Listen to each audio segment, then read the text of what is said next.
In digital Marathi, जनतेच्या हक्काचं व्यासपीठ। उल्हासनगर शहरातील त्रिवेणी नगर परिसरात दहशत निर्माण करणाऱ्या मोस्ट वॉन्टेड श्याम बनकरला अखेर विठ्ठलवाडी पोलिसांनी अटक केली आहे। थोरात कुटुंबियांवर कोयत्याने हल्ला करून परिसरात दहशत माजवणाऱ्या या सराईत गुन्हेगाराच्या मुसके आवळण्यात पोलिसांना यश आले असून त्याच्याकडून एक कोयता जप्त करण्यात आला आहे। त्याच्या विरोधात गुन्हा दाखल करण्यात आला असून अधिक तपासासाठी पोलिसांनी त्याच्या घराची झडती घेतली आहे।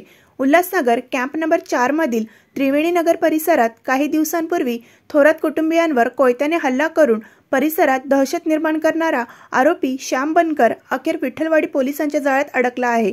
बनकर हा विठ्ठलवाडी पोलीस ठाण्याच्या हद्दीतील मोस्ट वॉन्टेड आरोपींपैकी एक असून त्याच्यावर अनेक गंभीर स्वरूपाचे गुन्हे दाखल आहेत।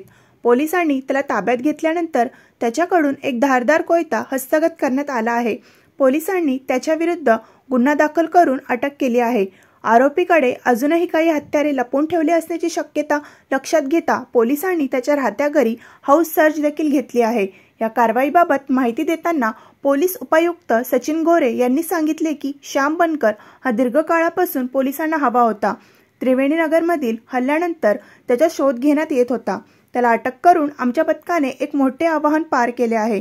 पुढील तपास सुरू आहे। या घटनेमुळे स्थानिक नागरिकांमध्ये दिलासा व्यक्त होत असून पोलीस दलाचे कौतुक होत आहे की त्यांनी वेळीच कारवाई करत त्रिवेणी नगर परिसरातील एक मोठा गुन्हेगार गजाआड केला आहे। नमस्कार। ऍक्च्युली धिंड काढण्याचा तो प्रकार नाहीये। संबंधित आरोपी जो आहे तो विठ्ठलवाडी पोलीस स्टेशन मध्ये वॉन्टेड आरोपी होता एका गुन्ह्यामध्ये आणि त्याला आज आम्ही ज्यावेळेस पकडल्यानंतर त्याच्याकडे एक कोयता आम्हाला सापडला। त्या अनुषंगाने गुन्हा दाखल करण्यात आला होता आरमॅक्स आणि त्याच्याकडे आणखी काही वेपन मिळतील या अनुषंगाने आम्ही त्याची हाऊस सर्च मागाशी घेतलेली आहे। सदर आरोपीवरती या अगोदर आणखी 2 गुन्हे दाखल आहेत। पुढील तपास जो आहे तो विठ्ठलवाडी पोलीस स्टेशन करत आहे।